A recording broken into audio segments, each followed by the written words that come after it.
Right, intermission over. I've uploaded the footage and had a bourbon biscuit. Here we go. Back to 159. Having explored most of the rooms upstairs, you decide to risk searching the ground floor. You follow the landing back round to the staircase and creep downstairs. Turn to 132. This map's going to be pretty complicated by the time we get back around to next year. I'm already looking forward to next year's go. 132. Right. You walk down the stairs cautiously, looking in every direction. There is no one about. In the hallway below you, you may choose to try either a door on the left or a door on the right. Or you can walk up to the front door and open it. You can just walk up to the front door and open it. Let's try a door on the left. 353.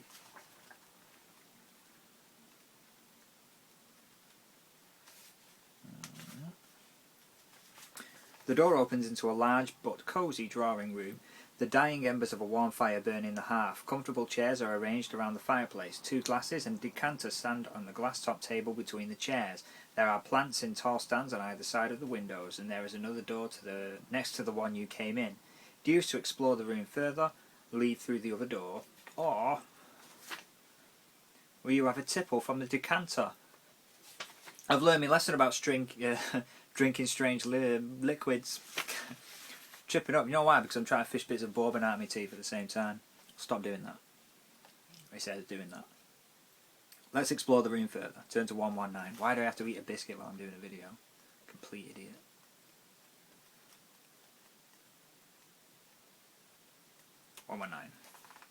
Will you start by looking through the ornaments on the corner shelf, or will you examine the fire and the mantelpiece? Mantelpiece it is, 303.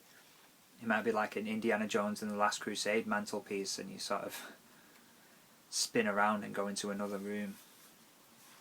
A fine carriage clock sits in the centre of the elaborately carved wooden mantelpiece. A number of letters are jammed in behind the clock, and you reach for them.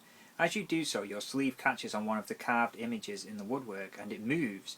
You lean forward to examine it. It is a small carved demonic face, which can be moved sideways. Do you wish to see what lies behind the wooden face? Or will you read through the letters? Wow, now we've got a predicament. I want to do both those things.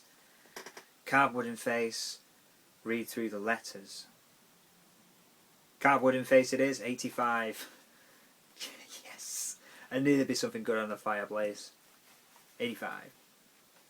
The little carving moves to reveal a button set in the mantelpiece behind it. You consider whether or not to press the button. As you are deep in thought, you do not notice what is happening to the fire. In the grate, the fire has come back to life. Strong flames are licking the chimney, and considerable heat is being given off. You feel the heat and step backwards. As you do so, 2 small figures leap from the fire and face you. These fire spitters are small. They come up to your knees, but their flaming bodies burn with the vigour of the fire from which they arose.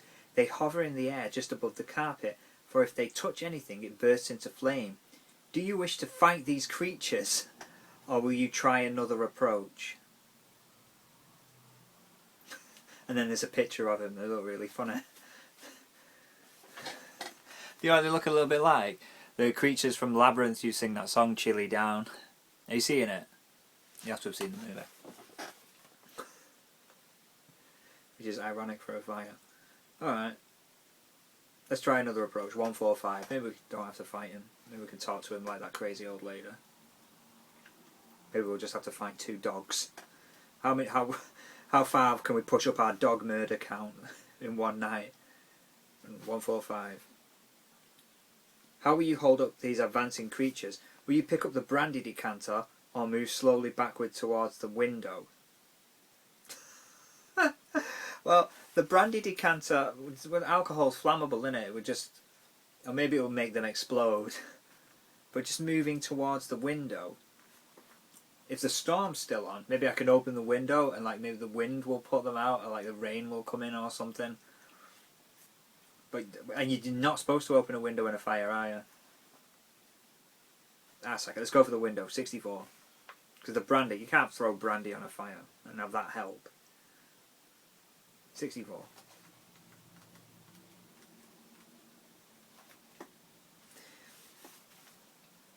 The fire sprites follow you as you back towards the window. Pretending to be terrified, you make for one of the plant pots standing in an attempt to hide behind it. What?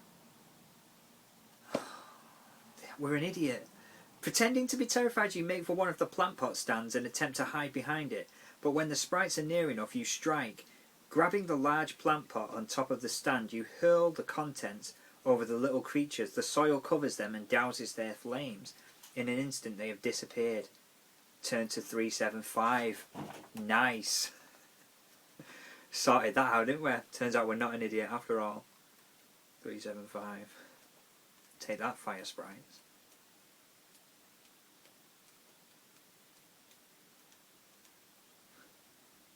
Right. You step back up to the fireplace and examine the secret button again. Will you press it or will you leave the drawing room? Duh, let's press it, 392. You press the button and hear a small click. Then you hear another sound and you swing around to face the corner shelf. Beside this shelf, a sliding panel has opened on the wall. You walk over to investigate and bend down to look at the opening. Too late, you realise the panel has revealed not a tunnel at all, but a false opening.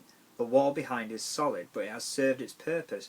You have been lured into a trap. You are standing on a trapdoor which opens beneath you and you fall downwards. Turn to 397. Blast. Down you fall for several metres until you finally land in a heap of something soft. Add 1 fear point. Jeez. 8 out of 10 for fear. What's that? That's like watching The Conjuring and then an actual ghost just jumps out of the screen and gets you. That was the last scary movie I watched, by the way, in the cinema. Add 1 fear point to the fright and test your luck. If you are lucky, you are unhurt. If you are unlucky, you have twisted your wrist. Deduct 1 skill point. Damn. Alright, here we go. We have to get less than 10 to be lucky. 8, we're lucky.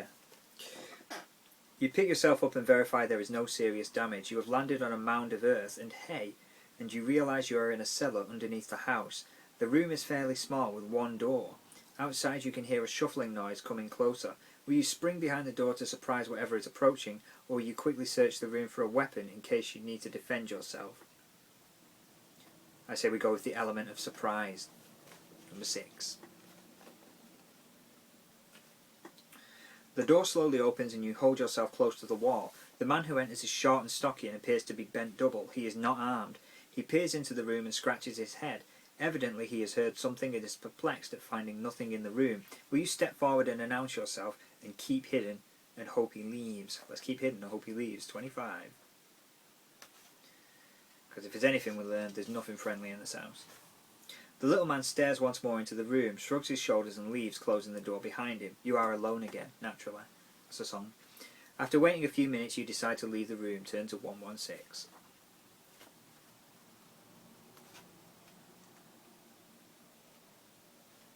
6. Outside the room, the passageway runs onwards past the door on the left. If you wish to continue along the passage, that was me just checking once again to make sure I had pressed the record button and just been talking to myself for 10 minutes, which I have anyways.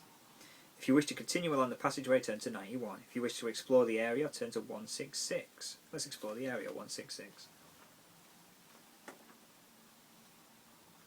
You know, mate, you could just do this on your own time. Why do you have to record it and stick it on YouTube? Just do. Exploring the area, you find nothing particularly unusual. You see a wooden door on the left of the passageway, which you may try by turning to 221, or you can walk a little further up and try another door on the right-hand wall. If you would prefer to ignore the doors and continue at the passageway, turn to 91. Let's try the first one, 221. Pardon me. 221. You can hear gruff noises coming from within the room. Whoever or whatever is in there certainly doesn't sound too friendly. Will you try the door anyway, or will you open the door in the wall opposite, or continue along the passageway? You know me, don't you? Let's go for it. 344. Gotta know. People are going, for God's sake, just leave it alone. Try the other door. Let's give you a warning. The door is firmly locked. Whoever is in there doesn't want to be disturbed. Will you now open the door on the right-hand wall or press on? Damn, now I really want to know what's in that room. Never mind, I guess we'll never know. What could be in there making a gruff noise? The Gruffalo. Turn to 209. Yeah, let's try the other door. 209. Gruffalo.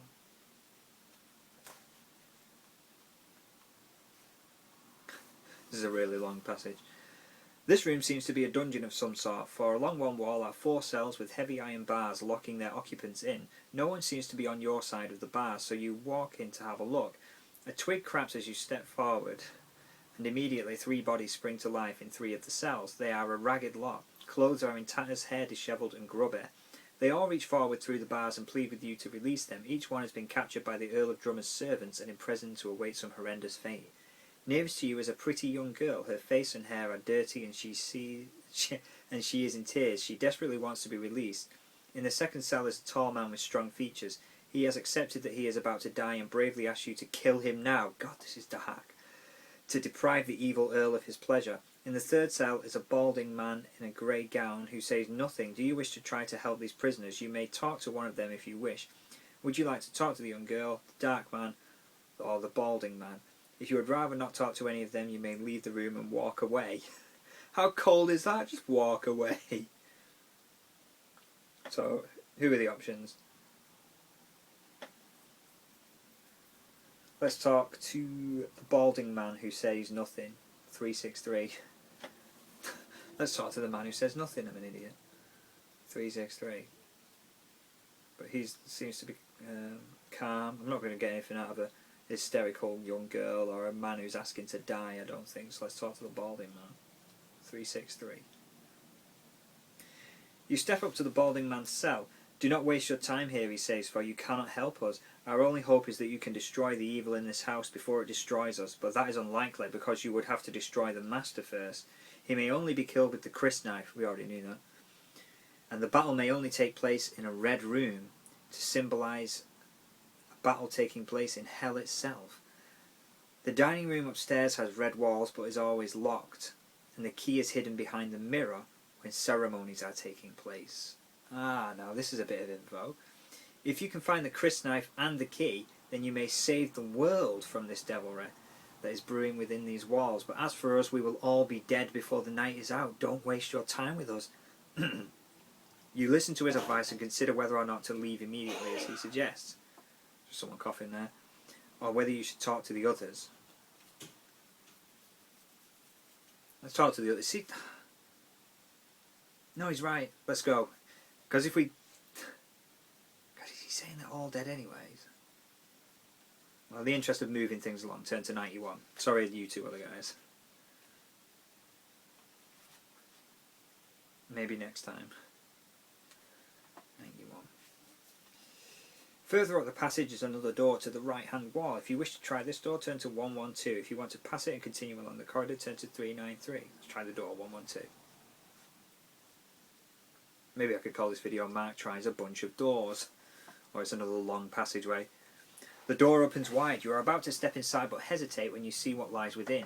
You are entering an underground torture room. In one corner stands a formidable Iron Maiden, its deadly door standing ajar. A stretching rack is in the centre of the room. Hanging from the ceiling along the left-hand wall are 2 cages. One is just about large enough for a man to crouch in. The other will allow a man to stand up but not to move about. A shiver runs down your spine. Suddenly 2 pair of hands grab your wrists and you are shoved forward into the room. From behind the door steps a broad-shouldered man with powerful arms. He is dressed in a leather apron and trousers and wears a patch across his left eye. "So," he exclaims, "and who do we have here, trespassing in our house? Come on, speak up. Have you lost your tongue? What will your answer be? Will you tell him you are trying to find your way out and will be happy to leave straight away? Or will you claim to be one of the master's friends?" I already tried that in the second bit, like claiming to be one of the master's friends. It didn't work out. They knew immediately that I wasn't. So I'll try and go away. Turn to 4. I'm going back too far. Back too far. Like the Flash in Batman vs Superman. "Oh, a casual visitor, eh? Well, how do you like our dungeon, friend? Pleasant enough for you, is it? Having a good time? Bah, into the cage with this miserable wretch. Damn." The torturous men tighten their grip on your wrists and frog march you over to the left-hand wall. "And we'll show our friend just how hospitable we are," continues the torturer. "What sort of accommodation would you like, friend? Do you want to spend the rest of your life crouching down or standing up?" The torturer's evil laugh resounds around the room. What will your answer be? Will you choose the tall cage or the box cage? I don't know. The tall cage or the box cage? What a choice. The tall cage, please. 396. Can I have the tall cage, please?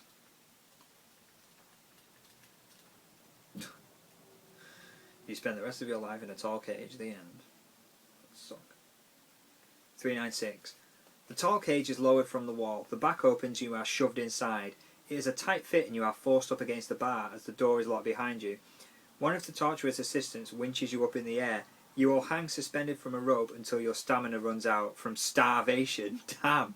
If hunger does not take its toll quickly enough, the cramps probably will. For although you are standing up, you may not sit or lean in the cage. Your adventure is as good as over. Alright. Oh well, I guess we died in a cage this year. A Luke Cage. You've seen Luke Cage on Netflix, pretty good, isn't it? God damn it. Oh well. I gotta say, once again, that was my fault because I'm pretty stupid at playing these games and I can't resist just poking at things that I should leave alone. And we died of starvation in a cage there, pretty grim, after leaving a bunch of people to die in a different cage. And what else did we do? Oh yeah, murdered 2 dogs, so, well, that's a great night overall, isn't it, really? Join us again in 2017 for part 4 of Fighting Fantasy Let's Play House of Hell Halloween Fighting Fantasy, whatever I call this series. Thanks for watching, bye bye!